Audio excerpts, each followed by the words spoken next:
ஹாய்ங்க, welcome back to my channel. எல்லோரும் எப்படி இருக்கிறீங்க? என்னோடய சேனலை இப்போ தான் பார்க்குறீங்கன்னா சப்ஸ்கிரைப் பண்ணிக்கோங்க. இன்றைக்கி நான் பண்ண போகிற ரெசிபி ஆட்டு ரத்த பொரியல். வாங்க எப்படி பண்ணுறதுன்னு பார்க்கலாம்.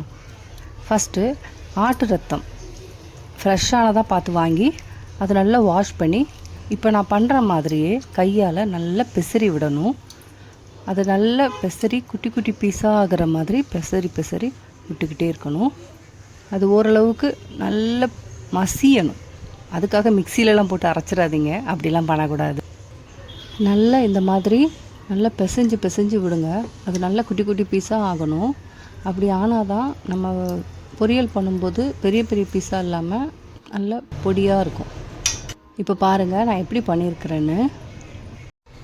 இப்போது வாங்க பொரியல் பண்ண ஸ்டார்ட் பண்ணலாம். ஒரு சட்டியில் எண்ணெய் ஊற்றிக்கோங்க. சூடானதும் பச்சை மிளகாய், காரத்துக்கு தேவையான அளவு பச்சை மிளகாய் போட்டுக்கோங்க. சின்ன வெங்காயம் பொடிசாக நறுக்கி போடுங்க. அதுதான் ரொம்ப டேஸ்ட் இருக்கும். பெரிய வெங்காயத்தை விட சின்ன வெங்காயம் கூடுதல் டேஸ்ட் கிடைக்கும் உங்களுக்கு. அதுக்கப்புறமா கருவேப்பிலை போடணும். கருவேப்பிலை போட்டு கொஞ்சம் வதங்கினதும் சால்ட்டு போட்டுக்கோங்க. குக்கிங்கில் பிகினர்ஸ்க்காக ஒரு டிப் சொல்கிறேன். எப்பயுமே வெங்காயம் வதக்கும் போது அது சீக்கிரமாக வதங்கணும்னா ஒரு பிஞ்ச் சால்ட்டு போட்டு பாருங்கள், சீக்கிரமாகவே வதங்கும். இது குக்கிங்கில் பிகினர்ஸ்க்கு நான் சொல்கிறேன். அதுக்கப்புறமா இஞ்சி பூண்டு பேஸ்ட்டு போடணும். அது நல்லா பச்சை வடை போகிற வரைக்கும் ஃப்ரை பண்ணுங்கள். நல்லா ஃப்ரை பண்ணும்போதே அந்த ஸ்மெல் வரும்.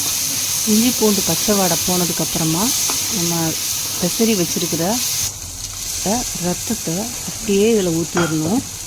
ஊற்றிட்டு கை விடாமல் கிளறணும். அது ரொம்ப முக்கியம். கை விட்டிங்கன்னா அடி பிடிக்கும். நல்லா கிளறிக்கிட்டே இருக்கணும். அதுக்கப்புறமா அந்த கரண்டியை வச்சு அப்படியே மசிச்சு விடுங்க. குட்டி குட்டி பீஸாக ஆக்குங்க.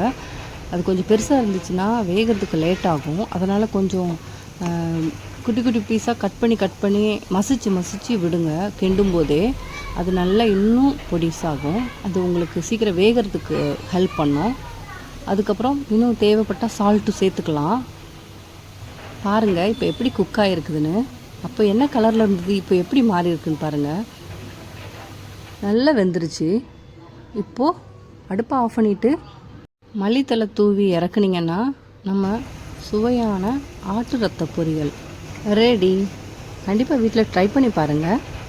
எப்படி இருந்ததுன்னு எனக்கு கமெண்ட்டில் சொல்லுங்கள். பாய். தேங்க்யூ ஃபார் வாட்சிங்.